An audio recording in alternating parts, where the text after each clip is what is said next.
te voici à l'écran. Regardez-moi comme elle est mignonne. Ça va? Ça va trop bien. Ouais. T'as vu comment ça... Non, vous avez vu comment ça rend bien? On dirait un chocolat rose. Oh, merci. C'est rare en plus le chocolat rose et c'est très bon. Mm-hmm. Kiara Jones. Comment tu vas, Kiara? Mais trop bien, j'aime trop cette présentation. Hein. T'as vu ça? Tout dans la spontanéité, hein. J'ai rien préparé et tout.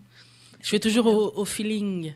Qu'est-ce que tu es jolie? Oh, merci. Bien maquillée, bien fringuée, sexy, chocolat. On s'est mis sur notre 31 pour l'occasion. Que tu aimes le style. Ouais, c'est vrai, la mode, ça fait partie de mon univers aussi. Ouais. Donc, t'es très style iconique, tu vois, ouais. un peu comme les Américaines. Exactement. Ouais. J'aime bien. J'ai J'aime vraiment beaucoup. lancé mon projet en 2019 avec mon premier single qui s'appelait Black Garden, du coup. Ouais. Are you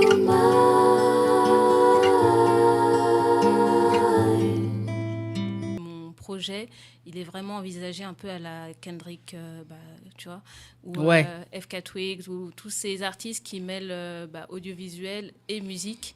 Et pour le coup, c'est vrai que mon projet, il est autant visuel que musical.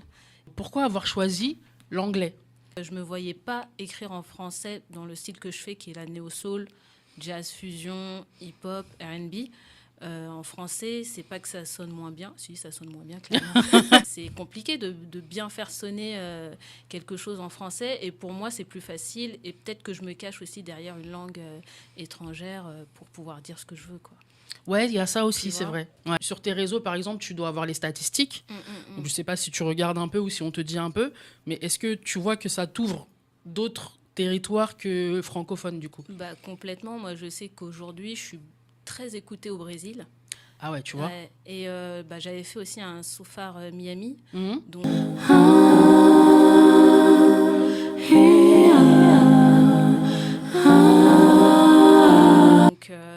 c'est même Colors à Paris. C'est peut-être plus facile d'ouvrir les portes à l'international. Oui. Mais après, franchement, quand tu es en France et que tu chantes français ou anglais, je pense que le plus important, c'est de faire quelque chose de qualitatif. Parce que si ton projet, il est carré et qu'il est fort, peu importe la langue normalement dans laquelle tu chantes, ça doit marcher, quoi. Ok. Enfin, en tout cas, moi, je crois. Du coup, j'ai écouté beaucoup de trucs que tu as fait. Parce qu'au final, en fait, moi, j'ai été happée par les images. Je trouve qu'il y a une touche UK que j'aime beaucoup. Surtout, par exemple, sur le dernier, avec ton clip en 3D, en IA, tout ça, machin.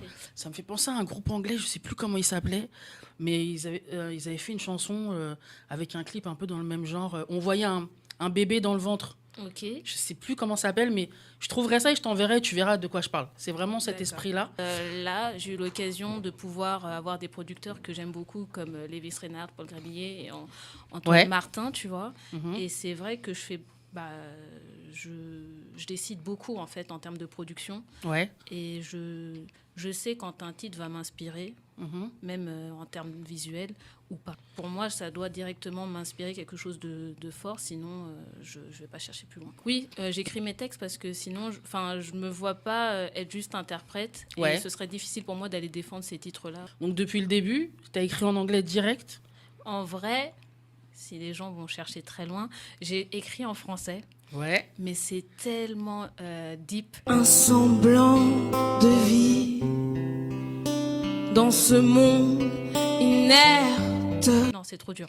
C'est trop personnel. On parle de You. C'est le dernier titre qui est sorti.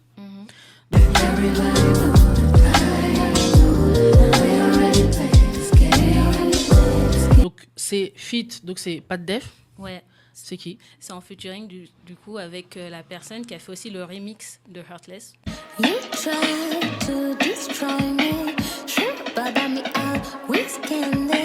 Et c'est une de mes plus belles rencontres de ces dernières années musicalement parce que pour le coup, il est français aussi, mais il a ce côté UK, tu vois, américain aussi, jazz fusion. Donc on s'est compris directement musicalement. Tu penses qu'on pourrait ranger certains titres, parce que tout n'est pas linéaire, dans du R&B hybride, ce qu'on appelle aujourd'hui le R&B hybride? Je pense que c'est carrément ça. Hein. C'est cette catégorie-là de R&B, entre guillemets, alternative. Ça nous permet d'explorer tout ce qu'on veut musicalement. C'est-à-dire que oui, notre base, c'est la soul. Oui, notre base, c'est la néo-soul. Mais on navigue dans d'autres styles. C'est et ça. ça donne le R&B alternatif, du coup. Ouais. Qui a eu cette idée de le faire comme ça? Pour le coup, c'est moi qui ai eu cette idée parce que j'ai fait énormément de clips Ouais. où on me voit tout le temps. Et là, j'avais envie de quelque chose qui soit presque plus concentré sur les lyrics, enfin sur les paroles. Je prends plaisir en fait pour certains artistes en fait à les découvrir parce que moi je t'ai découverte grâce à Instagram et je prends plaisir en fait parce que je trouve que de plus en plus ça revient ce truc. Vous avez un univers. J'aime bien. C'est vraiment Je dark. suis trop d'accord avec ce que tu dis dans le sens où avant c'était peut-être aussi moins compétitif, tu vois, sans les réseaux, etc. Ouais. Donc tu étais déjà plus concentré sur ta musique. Et ce que les gens n'ont pas compris, c'est que plutôt que de suivre les tendances, il vaut mieux les créer, pour moi, tu vois. Et c'est en ayant un vrai univers, ton propre univers, que les gens vont apprécier finalement. C'est Donc, ça. Tu vas avoir ce qu'on appelle une niche. Donc, tu vas avoir une base fan qui bouge pas beaucoup et qui va écouter, qui va être intéressé par ce que tu fais, ce que tu proposes. Et ça, c'est hyper important. Parce que, comme tu dis, en fait, c'est très compétitif maintenant. Il y a encore un plafond de verre pour certaines. Je pense que Théodora comme Aya, par exemple, ou comme quelqu'un comme toi, vous arrivez quand même à faire des trucs, mais on va pas se mentir, c'est plus difficile. Il faut se battre. Voilà. Concrètement, Et que t'aurais le temps d'Alicia Keys, je pense que voilà, tu vois. Donc dans quelques années, on espère. Ouais, parce que ça commence, je pense. Justement, c'est pour ça que maintenant, tu vois, t'as des gens qui peuvent te comparer à une Aya ou à une Théodora. Ça veut bien dire que déjà, dans l'esprit des gens, ça commence à capter. Il y a déjà des gens à qui on peut me rapprocher. Voilà, et ça veut dire qu'il y a déjà des filles, parce que c'est des stars, on va dire le mot. Donc ça veut dire que, ouais, il y a quand même un truc qui se dit que, ouais, ça monte. Théodora, j'écoute pas. J'ai entendu un ou deux trucs, ça m'a pas forcément touché, mais j'aime ce qu'elle représente. Tu vois, c'est comme Aya.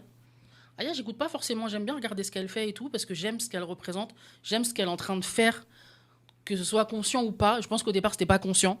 Aujourd'hui, ça l'est plus. C'est hyper important qu'il y ait des artistes comme vous qui arrivent quand même à un certain niveau, parce que pour moi, t'es quand même arrivé à un certain niveau. Projet prévu, c'est-à-dire EP, album ou un qui est sorti il n'y a pas longtemps. Du coup, on a sorti le dernier EP qui était Body et on est en préparation du premier album qui sortira normalement à la fin de l'année.